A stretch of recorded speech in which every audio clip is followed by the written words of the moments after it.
శ్రీ మందుల సామేల్ గారు.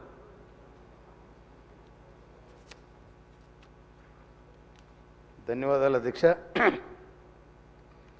మా తుంగతుర్తి నియోజకవర్గం మోత్కూరు మండలం చాలా పెద్ద మండలం. అది వెనకట సమితి ఉండే, అక్కడ 60 ఏళ్ళ నాడు బిడి చేసిండ్రు గుండాల మోత్కూరు మధ్యలో. అది బండ్లబాట లాగా వేసిండ్రు.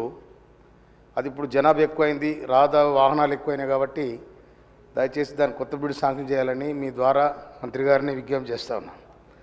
అదేవిధంగా మోత్కూరులో కూడా బస్ డిపో కావాలని గౌరవ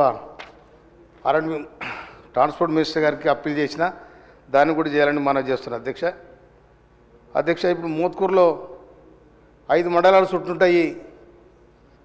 అక్కడ 6 పడకల హాస్పిటల్ ఉంది, దాన్ని 30 పడకల హాస్పిటల్ చేయాలని కూడా నేను మనవి చేస్తున్నా అధ్యక్ష.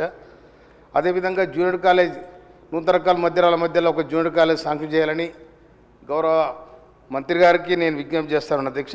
తర్వాత ధర్మారం వర్ధమాన్ కోట అటు సైడ్ 50 గ్రామాలు, ఇటు సైడ్ 50 గ్రామాలు, 100 గ్రామాలు గెలవడానికి ధర్మారం వర్ధమాన్ కోట మధ్యలో బిక్కేరు మీద ఒక బ్రిడ్జ్ శాంక్షన్ చేయాలని గౌరవ మంత్రి గారిని నేను విజ్ఞప్తి చేస్తూ ఉన్నాను.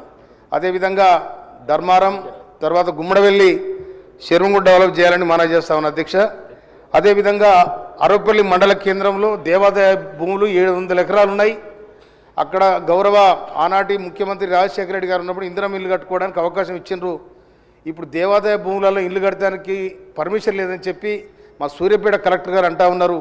అక్కడ ఇందిరమ్మ ఇండ్లు పేదోళ్ళకి ఇచ్చినాం కాబట్టి అక్కడ కట్టుకోవడానికి భూమి లేదు కనుక దాన్ని కూడా వెసులుబాటు కల్పించాలని మంత్రి గారికి నేను విజ్ఞప్తి చేస్తా ఉన్నాను. అదేవిధంగా ఎస్ఆర్ఎస్పి మెయిన్ కెనాల్ ఏదైతుందో అది కోతకు గురవుతూ ఉంది. నీళ్ళు వచ్చినప్పుడు దాన్ని కూడా 27 కిలోమీటర్లు దాని లైనింగ్ చేయాలని చెప్పి నేను మంత్రి గారికి విజ్ఞప్తి చేస్తూ ఉన్నాను. కనుక మాకు ఇచ్చిన అవకాశానికి మీకు ధన్యవాదాలు అధ్యక్ష. మంత్రి గారు.